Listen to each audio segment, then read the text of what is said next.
kesehatan kita, supaya belajar kita hari ini juga lebih fokus ya. Karena kalau perut kita lapar, otomatis nanti akan mengganggu konsentrasi pikiran kita.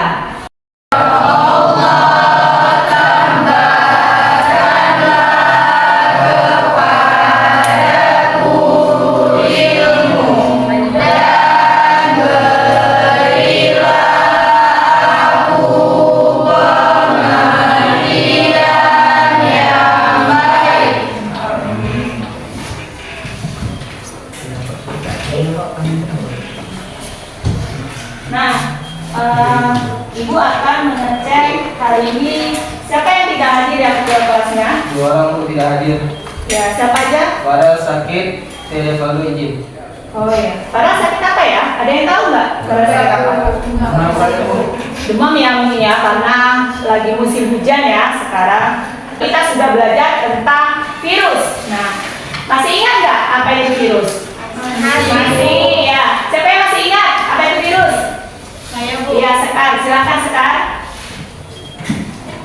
Virus adalah jasa klinik yang dianggap peralihan antara benda mati dan makhluk hidup. Virus tidak memiliki organel sehingga tidak bisa disebut sel dan bereproduksinya hanya terjadi pada sel inang. Reproduksinya terjadi secara litik dan lisogenik. Tidak semua virus merugikan. Ada beberapa virus yang digunakan untuk kesejahteraan manusia. Ya, kita kasih apresiasi ya. Pencemaran lingkungan. Pencemaran lingkungan yaitu Ibu mau tanya, bagaimanakah potensi lingkungan yang ada di tempat tinggal kalian? Sangat banyak sampahnya, Bu. Ya, sangat banyak sampah. Kenapa banyak sampahnya? Kalau misalnya tempat tinggal saya itu karena dekat dengan pasar yang memungkinkan orang-orang berlalu. Jadi karena banyaknya kesadaran untuk membuang sampah sembarangan, jadinya ketika dekat dengan pasar, maka lingkungan semakin cepat tercemar. Oh iya, iya. Karena rumah Eka dekat dengan pasar, nah otomatis mereka yang berjualan itu membuang sampahnya sembarangan ya, sehingga lingkungan jadi kotor. Yang pertama tanahnya tercemar, kemudian kalau sampah itu nanti menimbulkan bau ya, bau yang sangat menyengat sehingga akan mengganggu sistem pernapasan kita ya, otomatis hidung kita akan mencium bau busuk ini. Nah, kemudian tujuan pembelajaran hari ini ya, sebelum kita materi tentang apa itu pencemaran lingkungan, nah, kita harus tahu dulu tujuan pembelajaran kita hari ini apa. Ayo, siapa yang tahu tujuan pembelajaran kita hari ini? Ya, Tiara, silakan Tiara. Tujuan pembelajaran kita pada hari ini yaitu yang pertama, peserta didik mampu mengidentifikasi faktor-faktor penyebab terjadinya perubahan lingkungan dengan benar. Yang kedua, peserta didik mampu menganalisis dampak perubahan lingkungan dengan benar. Yang ketiga, peserta didik mampu menentukan solusi untuk mengatasi masalah perubahan lingkungan melalui diskusi kelompok dan pemberian LKPD. Iya, kita kasih apresiasi ya sama Tiara. Kita akan menonton video ya. Nah, kita akan menonton video tentang bagaimana cara pembuatan pupuk organik cair. Nah, silakan.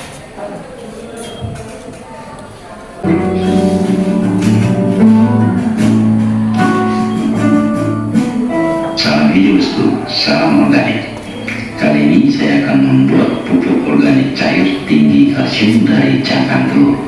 Cangkang telur mengandung unsur kalsium yang sangat tinggi, sekitar 90% lebih, yang sangat dibutuhkan oleh tanaman. Salah satu manfaat dari kalsium bisa mencegah kerontokan bunga pada tanaman. Nah, kebetulan cabai saya ini sudah mulai berbuah teman-teman. Supaya bunganya tidak rontok, saya akan buatkan pupuk organik cair dari cangkang telur. Manfaat lain dari kalsium yang ada pada cangkang telur yaitu bisa merangsang titik tumbuh akar dan pucuk tanaman, sehingga bisa mencegah pertumbuhan kerdil pada tanaman. Selain itu, bisa juga memperkuat batang tanaman sehingga tidak mudah patah dan daunnya tidak mudah rontok. Nah, untuk lebih jelasnya cara membuat pupuk organik cair dari cangkang telur, silakan simak videonya teman-teman. Di video sebelumnya kita sudah membuat pupuk organik padat dari cangkang telur dalam bentuk serut Nah, sekarang kita akan buat dalam bentuk cair. Ini bahan-bahannya teman-teman. Nah, ini bahan utamanya dari serbuk cangkang telur. Ini sudah saya haluskan, lalu saya simpan di dalam toples. Jadi kita buat dulu dalam bentuk serbuk cangkang telurnya ini. Nah, bisa cara buatnya seperti ini. Di sini saya ulet dengan uletan cabai seperti ini teman-teman. Bisa juga di blender kalau mau di blender. Nah, kita buat halus seperti ini. Jadi lebih bagus kita buat halus seperti ini, mirip seperti abu gosok. Nah, agar nanti mudah larut pada saat kita campurkan dengan air. Nah, ini yang sudah jadi, saya simpan di dalam toples agar bisa tahan lama. Nah, jadi setiap ada cangkang telur itu kita simpan, lalu kita olah menjadi pupuk teman-teman. Bahan yang kedua yaitu molase. Nah, molase dari tetes telur. Ini sebagai sumber makanan bagi mikroba yang akan kita kembangkan nanti teman-teman. Cara buat molase ini silakan simak di video sebelumnya. Nah, bahan yang ketiga yaitu pupuk organik cair dari air cucian beras. Ini akan kita gunakan sebagai starter. Terus bahan yang keempat, air bersih sebanyak kira-kira 1 liter ini teman-teman. Saya menggunakan air sumur. Kalau tidak ada air sumur, bisa menggunakan air pam yang sudah kita endapkan sebelumnya.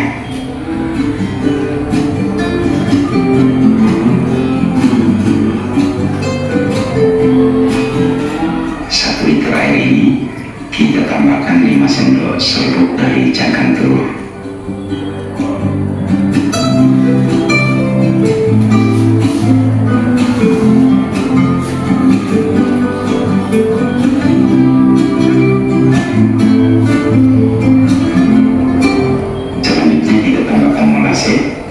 Di sini saya menggunakan tutup botolnya sebagai takaran.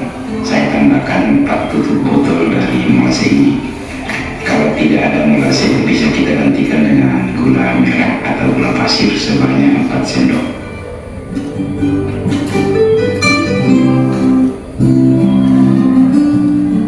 Terakhir kita tambahkan pupuk organik cair dari air cucian beras. Jadi yang ini yang sudah kita fermentasi. Sebelum kita gunakan, kita kocok dulu.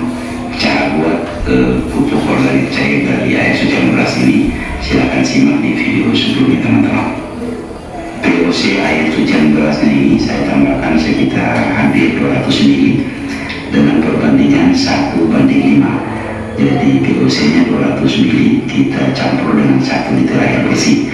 Kalau tidak ada VOC air cucian beras, bisa kita gantikan dengan Moltape atau EM4. Nah, ini kita kocok dulu teman-teman.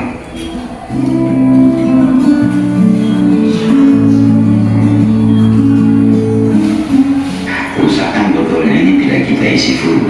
Jadi kita sisakan ruangan seperti ini agar ada tempat udara, karena nantinya ini akan mengeluarkan gas. Dan usahakan tutup botolnya ini tiap hari kita buka untuk mengeluarkan gas sebentar. Selanjutnya ini akan kita simpan di tempat yang teduh. Kita tunggu prosesnya sekitar 7 hari sampai 10 hari.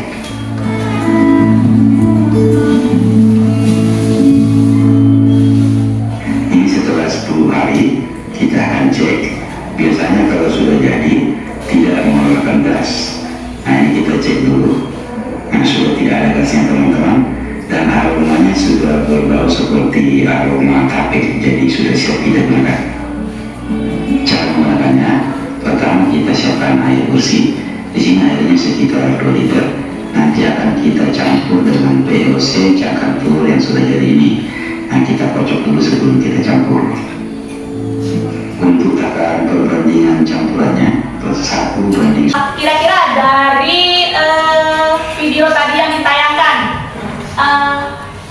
ada nggak timbul pertanyaan dari kalian? Iya. Saya mau bertanya, mengapa kita harus membuat pupuk organik cair? Nah, terima kasih ya, Dea. Nah, kenapa kita harus membuat pupuk organik cair? Karena, pupuk organik cair itu lebih mudah, ya, tidak merusak tanaman serta mempunyai larutan pemikat sehingga jika diaplikasikan dapat langsung digunakan oleh tanaman. Nah, kalau kita menggunakan pupuk padat gitu ya, kayak pupuk yang bahan kimia, mungkin nanti efeknya banyak ya. Tapi kalau pupuk organik cair yang kita buat itu lebih bagus. Kalau kita lihat semua sekarang banyak nih tanaman-tanaman yang menggunakan pupuk organik ini ya, pupuk padat ya. Contohnya misalnya dari padi saja, padi yang kita makan itu menggunakan pestisida, bermacam-macam pupuk ya. Kemudian cabai, kemudian bawang. Nah, makanya sekarang itu banyak kita yang masih muda nanti terserang berbagai macam penyakit akibat makanan yang semua kita makan rata-rata sudah ada kandungan racunnya secara pelan-pelan. Terus kalau kita nggak makan nggak mungkin, ya kan? Nah, disitulah makanya kita mencoba mendaur ulang sampah-sampah yang ada di lingkungan kita. Apalagi kalau kita lihat kayak kulit pisang, cangkang telur, kemudian kulit bawang, itu adalah sampah yang memang ada di rumah kita, ada di lingkungan tempat tinggal kita. Kalau kita biarkan seperti itu, lama-lama akan terjadi pembusukan, ya kan, menimbulkan bau. Kemudian ibu akan membagikan kelompok ya. Kelompoknya kita masih seperti minggu yang lalu ya. Nah, kita kelompoknya terdiri dari ada perempuannya, ada laki-lakinya ya. Nah, kita sudah bagi berdasarkan kita akan membagikan LKPD. Nah, ya. Ini ada lembar kerja peserta didik. Nanti dari sini bisa kalian kerjakan ya. Tadi yang kalian tonton di video. Nah, sudah ya, Ibu sudah membagikan LKPD-nya. Ya. Nah, silakan dikerjakan berdasarkan panduannya, cara pembuatan bukunya, kemudian kalian lihat bahan dan alat yang akan digunakan. Nah, kemudian nanti dicatat ininya ya, silakan didiskusikan bersama kelompoknya.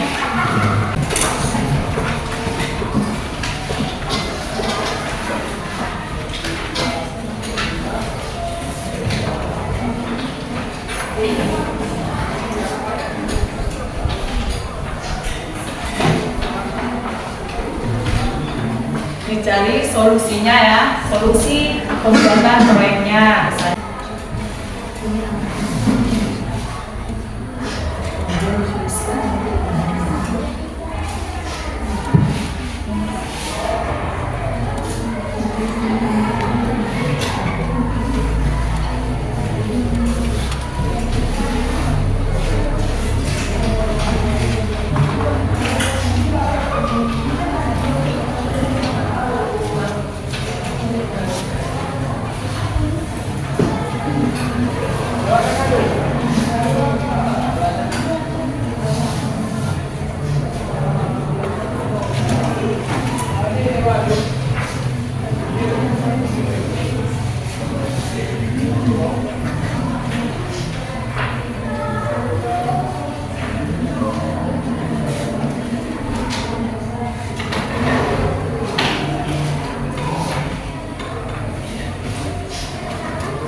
silakan didiskusikan bersama kelompoknya ya.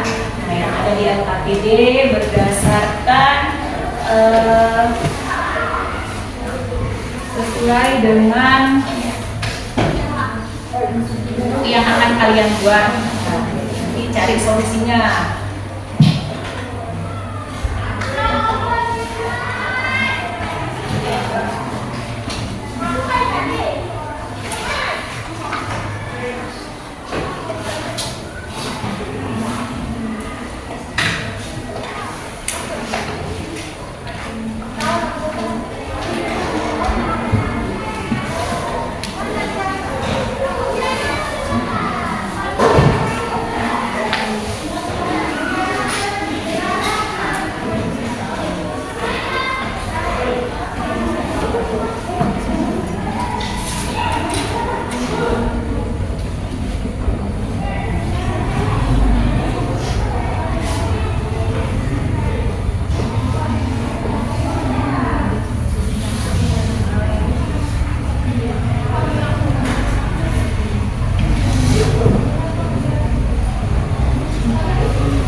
Silakan direncanakan ya proyeknya yang akan dibuat. Misalnya kalau menggunakan cangkang telur, nah kalau menggunakan ini, nah, boleh dilihat makanya dengan menggunakan hati kalian ya.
ya.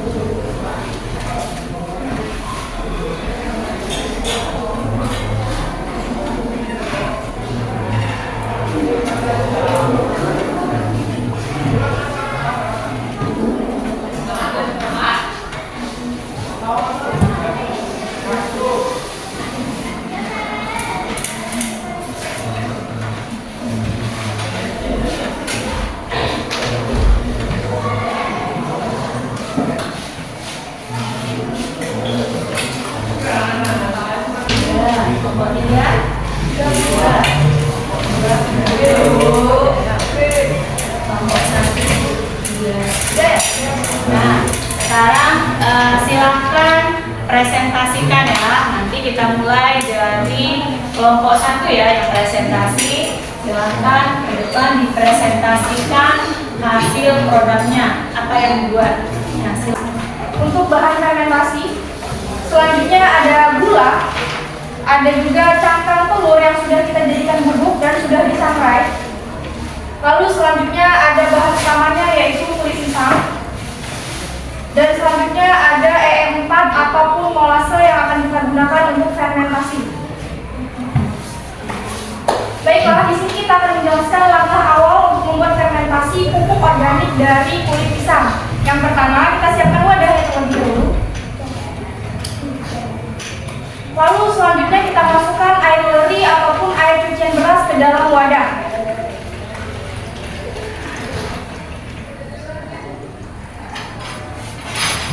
Sekitar 1 botol aqua ini. Lalu selanjutnya kita masukkan bahan utamanya yaitu kulit pisang sekitar 3 genggam.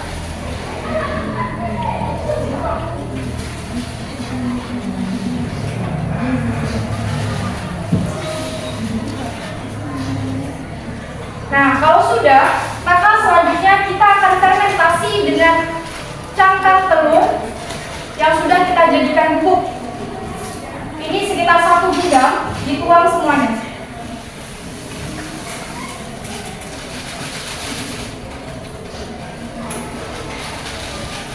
Nah, kalau sudah, selanjutnya gula sekitar 2 sendok makan. Selanjutnya bahan terakhir yaitu EM4 untuk proses fermentasi.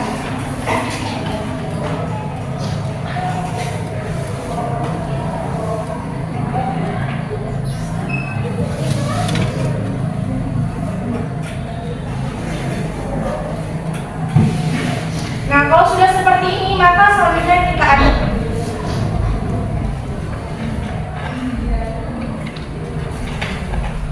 Kita aduk sampai tercampur rata semuanya.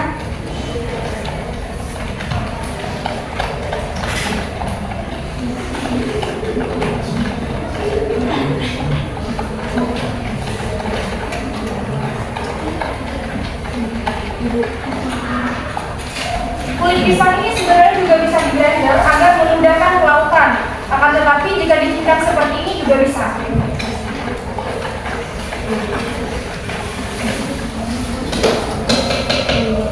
Kalau sudah tercampur rata, maka kita tutup dan kita diamkan selama 2 minggu. Selama fermentasi, maka usahakan untuk membuka tutupnya ini setiap hari, karena bahan fermentasi ini mengandung gas, dan jika kita diamkan dan tidak kita buka, maka akan meledak. Jadi oleh karena itu, jangan lupa untuk membuka tutupnya setiap hari untuk mengeluarkan gas agar tidak meledak. Apabila sudah jadi, maka tandanya adalah tidak akan mengeluarkan gas dan siap digunakan.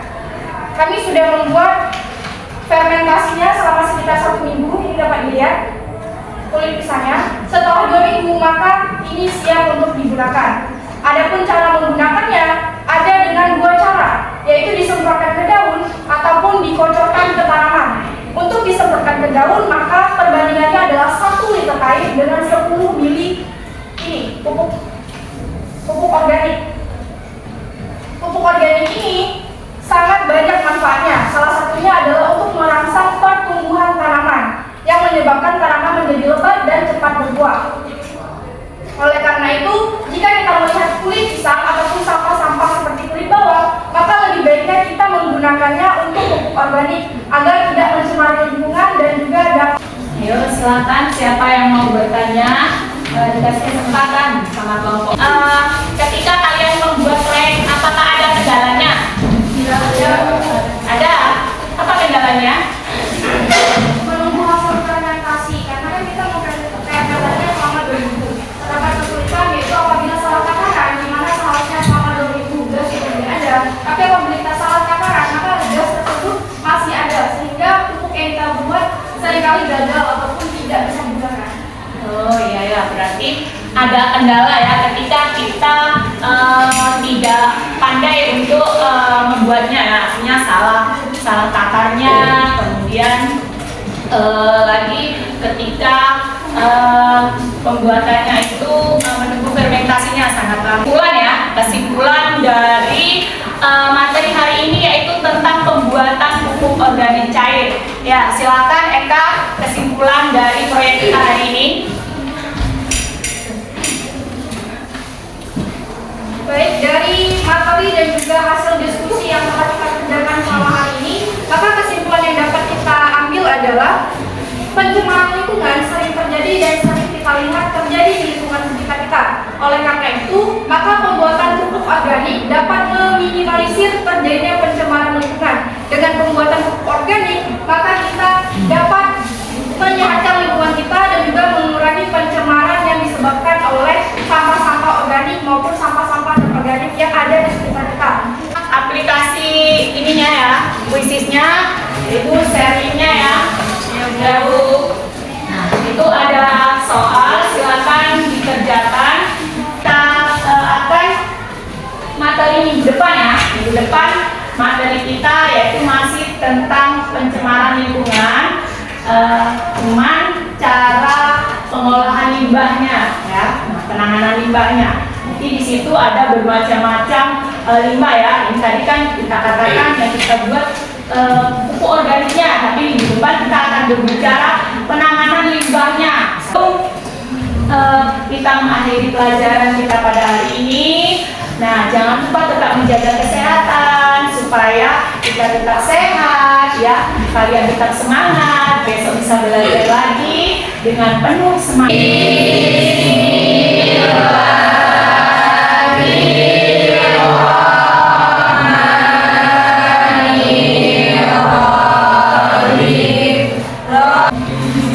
Assalamualaikum warahmatullahi wabarakatuh.